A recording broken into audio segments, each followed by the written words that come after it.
सभी का स्वागत करता हूं। तो आज मैं ऐसी घटना की बात करने जा रहा हूं जिसमें दो कपल की कहानी है और ये दोनों कपल आपस में बहुत ही प्रेम करते थे। आखिर जो उनकी प्रेमिका थी क्यों रोना चाहती थी और वो क्यों रो रही थी, आखिर ऐसा कारण क्या था? क्या आप इन सारी बातों को जानना चाहते हैं? आखिर कवि कहाँ जाना चाहते थे और जब प्रेमिका होती है ये क्यों रोती थी, किस लिए रोती थी और कब रोती थी? तो आइए दोस्तों, इन सभी बातों को हम लोग एक कविता के माध्यम से समझते हैं, जिस कविता को लिखने वाले कोई और नहीं है।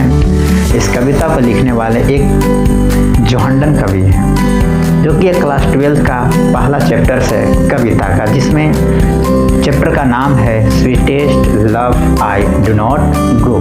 इस कविता के कवि जो लेखक हैं जोहंडन, इन्होंने इस कविता को इस रूपरेखा से लिखे हैं जिसमें आज की जो मॉडर्न लाइफ है इसको रिलेट करता है। तो आइए समझते हैं कुछ इन्हीं के बातों में। तो यह घटना है उन दिनों की जब कवि अपने प्रेमिका को छोड़ करके जर्मनी जा रहे होते हैं और उसी के दौरान उनकी प्रेमिका यानी एना मोर जो क्या करने लगती है, वो रोने लगती है।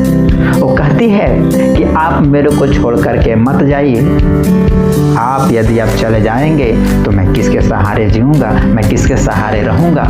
ये सारी बातें कह करके अपने पति से यानी एना मोर अपने जोहंडन से कहती है कि मैं आपसे सच्ची मोहब्बत करता हूँ, मैं बेतहाब प्यार करता हूँ, इतनी प्यार करता हूँ कि जैसे चांद जो होता है कितना शीतल होता है, वैसे ही हमारा भी प्यार क्या है, बहुत ही ठंडा है। ठीक है। तो कवि कहते हैं कि मैं कुछ काम के सिलसिले से जा रहा हूँ यूरोप। ठीक है। इसके बाद क्या होता है कि उनकी जो पत्नी होती है वो रोने लगती है, कहती है कि नहीं आप नहीं जाइए, यदि आप चल जाइएगा तो मैं किसके सहारे जीऊंगा, यदि आप चल गए तो मैं किसके सहारे जीऊंगा। और कवि को ऐसा लगता था और इनको प्रेमिका को लगता था ऐसा कि यदि कभी चले जाएंगे, अगर मेरे से सुंदर मिलेगा तो हम उसके प्रति आकर्षित हो जाएंगे।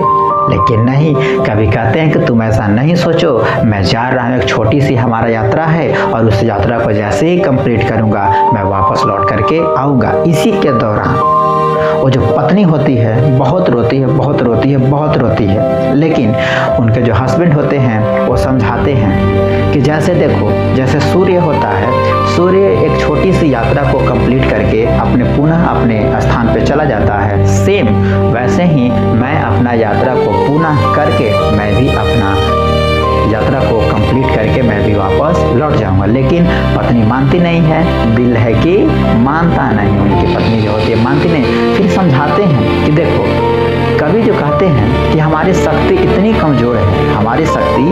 कमज़ोर है कि ना ही तो हम लोग 1 घंटा को जोड़ सकते हैं और ना ही 1 घंटा को घटा सकते हैं। मानव की शक्ति इतनी कमज़ोर है जिसमें मानव एक लकी पर विश्वास कर लेता, अपने भाग्य पर विश्वास कर लेता है। तो कवि कहते हैं कि तुम ऐसा नहीं सोचो, एक न एक दिन किसी न किसी को जाना है, या पहले तुम चले जाओगे या पहले मैं चला जाऊंगा। कवि कहते हैं कि हमारी शक्ति तुमसे जुड़ी हुई है और तुम्हारी शक्ति मेरे से जुड़ी हुई है। तुम ऐसा नहीं कहो, तुम बहुत ही सुंदर हो, तुम बहुत ही अच्छी हो, तुम ऐसा नहीं सोचो, तुम हमारे लिए एकदम अमृत की तरह हो। ये सारी बात अपने प्रेमिका को समझाते हैं, लेकिन वो मानती नहीं है। वो कहते हैं कि आप चले जाइएगा तो हम किसके सहारे जिएंगे। पत्नी कहती है कि आप हमसे मन भर गया है, कि आप मेरे से उपजा गए हैं, कि आपके साथ ऐसा हो गया है। ये सारी बात अपने पत्नी को बताते हैं, लेकिन नहीं मानती है। फिर कभी कहते हैं कि देखो, जब तुम रोती हो तो हमारा जो आत्मा होता है वो बहुत ही रोता है। जैसे कैसे होता है, चांद एकदम रोने के, चांद जो ठंडा होता है वैसे ही मेरा भी ब्लड क्या हो गया है, ठंडा हो गया है। तो कवि लास्ट में कहते हैं, अंत में कहते हैं कि मैं जा रहा हूँ यूरोप, तुमको ऐसा लगना, तुम ऐसा सोचना कि मैं तुम्हारे बगल में क्या सोया हुआ हूँ। जस्ट यू कैन इमेजिन, तुम कल्पना करना। ठीक है। तो कवि कहते हैं एक ना एक दिन मानव के जाना है और वैसे ही चले जाना है। पहले या तो तुम जाओ या पहले मैं जाऊं। तो इस कविता में कवि ये बताना चाहते हैं, इस कविता में कवि के प्यार के बारे में बताया गया है, ठीक है, जिसमें कवि अपने प्रेमिका को समझाते हैं लेकिन वो पत्नी जो होती है नहीं मानती है, ठीक है। तो यह कविता से आपको क्या मैसेज मिलता है, और मैं इस कविता से मैसेज ये देना चाहता हूँ कि यह क्लास 12 का मोस्ट इम्पॉर्टेंट चैप्टर्स है, और इस चैप्टर को समझाना मैंने आपको मात्र 2 से 3 मिनट में समझा दिया, ठीक है। अगर ये वीडियो आपको अच्छा लगा होगा तो आगे ज़रूर शेयर करिएगा और इसे सब्सक्राइब कर ले। तो इसी के साथ अब हम मिलते हैं आपसे अगले वीडियो में, तब तक के लिए बाय बाय, टेक केयर।